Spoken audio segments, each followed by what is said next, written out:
how much it's gone up. Let's go through them. Medium drink. The price in 2014 was $1.29. Now it's $1.61. That's relatively mild. That's only a 25% increase.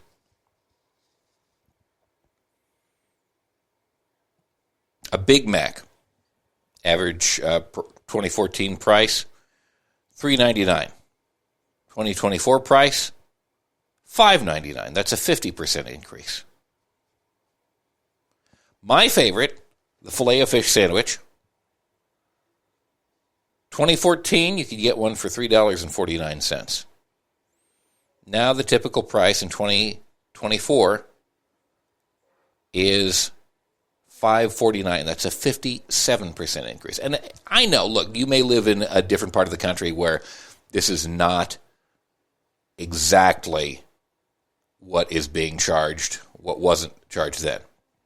These are averages. This is aggregated information. All right?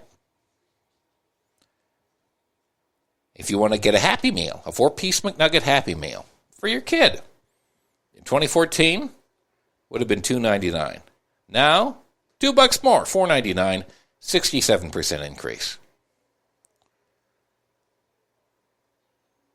10-piece McNugget increase of 83%. Oreo McFlurry increase of 88%. Quarter pounder with cheese meal went from $5.39 to $11.99. 122%. Medium fries went from $1.59 to $3.79. 138% increase. And a McDouble sandwich went, in 2014, you could get one for $1.19. 2024, $3.19. That's a 168% increase in price. That's crazy. And Taco Bell, the same kind of thing. Some of Taco Bell's most iconic menu items show how much costs have risen. A Doritos Locos taco, the one with the Doritos nacho cheese shell, has gone from an average of $1.39 in 2014 to $2.59 in 2014. That's an 86% increase. While a cheesy Gordita Crunch, I don't think I ever had one of those, has doubled in price from $2.49 in 2014 to $4.99 today. Doubled in price. $2.50 to $5.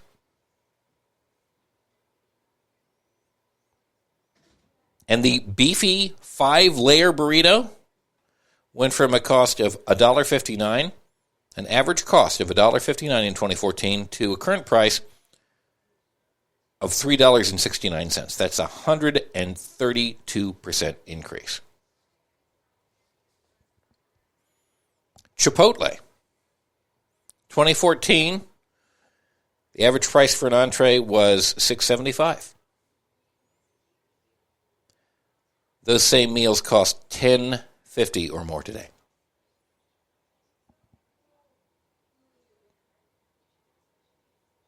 And in guacamole costs 64% more now than it did 10 years ago. And again, the baseline of inflation, which itself is questionable as to whether it's price gouging or not, is 31%. These increases are, for the most part, far more than that. Starbucks, there's another one. Menu prices have gone up, only 39%. It's still more than inflation.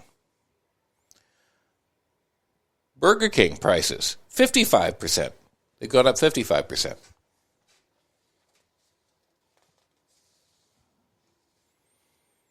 Have you noticed this? Have you noticed this going on? I bet you have. What have you seen? What have you experienced? You can give me a call if you like at 202-656-6271. And we'll talk about this as we move forward. Now, I know a lot of people are saying, well, costs are going up. These poor companies, they have to. In order to make a profit, they've got to increase their prices. I mean, they're struggling. I mean, they got the $20 an hour in California now, which is barely, it's not enough to get by. I don't think in any part of California, $20 is a minimum wage for fast food, which they recently required by law.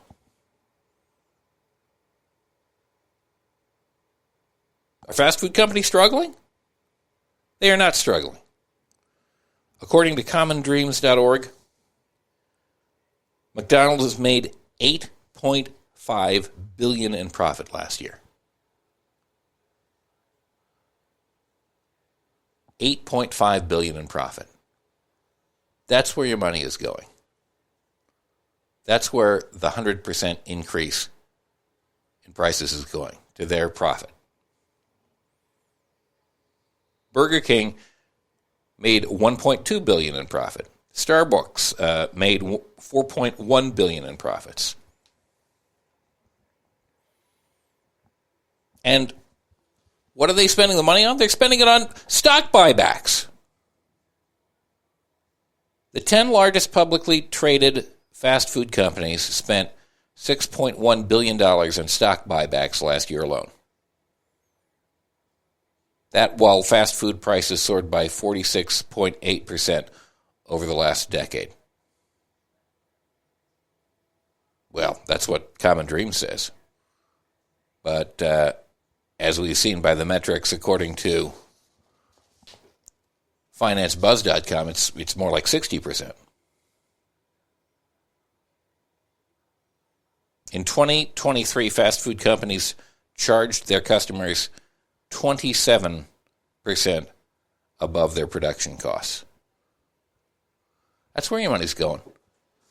It's going to the people who run these companies. It's going to their shareholders. I will say, and there's some things that I don't like about this company, because I know it's supported some people on the far right. But In-N-Out Burger, now they're a privately held company. They don't have stockholders. And they have a reputation for paying their employees decently. And from everything I've seen, they do. And they have happy employees.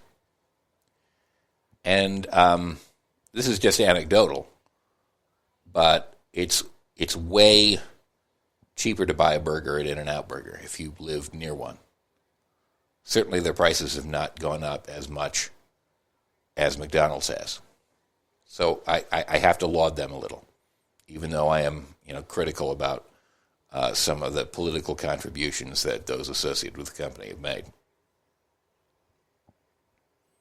So I'm wondering what you have experienced. Where is the worst offender in terms of the fast food industry? It seems from this evidence that it's McDonald's. But what have you seen? 202-656-6271, and we'll talk about this over the coming weeks. But I think it's important to discuss. And also, where's the rest of my Filet-O-Fish? Because the damn things are smaller. They just are. I remember what the size of a Filet-O-Fish was. I have ordered many, far too many, Filet-O-Fish sandwiches. And in the last 5 years, they have gotten smaller. They are charging us more for less. It's a great business model if you can get away with it. And in spite of all the hullabaloo about, oh my God, they're paying them $20 an hour in California, blah, blah, blah, blah.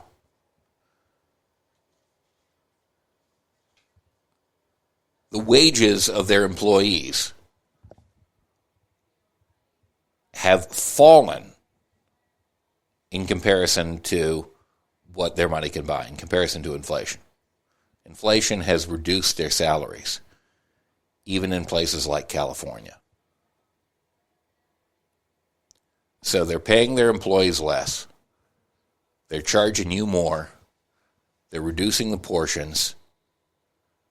And they're making a huge amount of profit. What are we going to do about that? What do you think we should do? I'd be interested in hearing solutions. My solution, I think, would involve a lot of taxation. And, frankly, if a few McDonald's go out of business, given the amount they pay to workers, given the opportunity for small business that they occlude,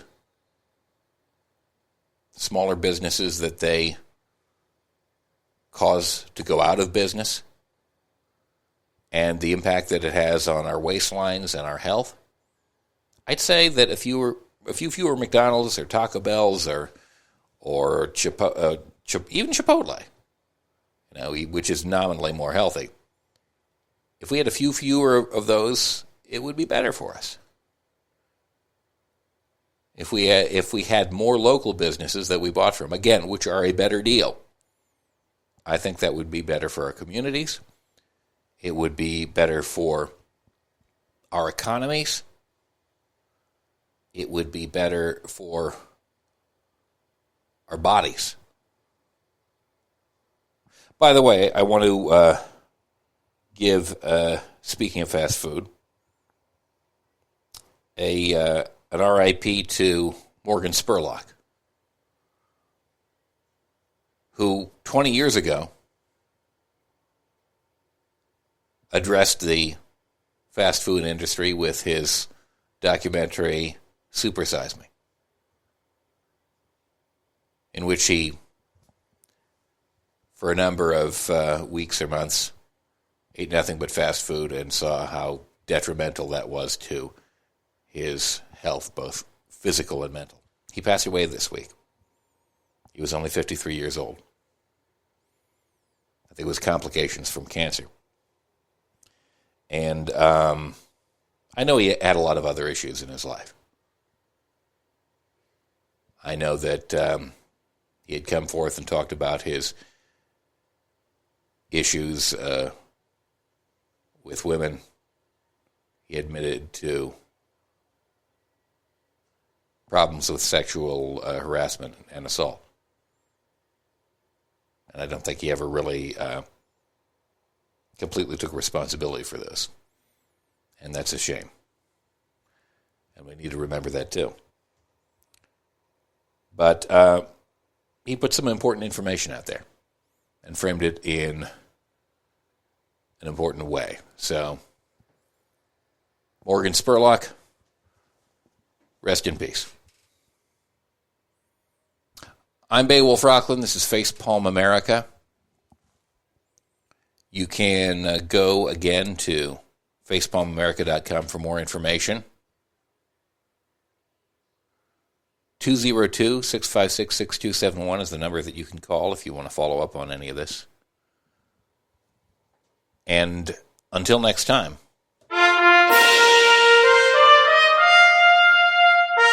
enjoy the day.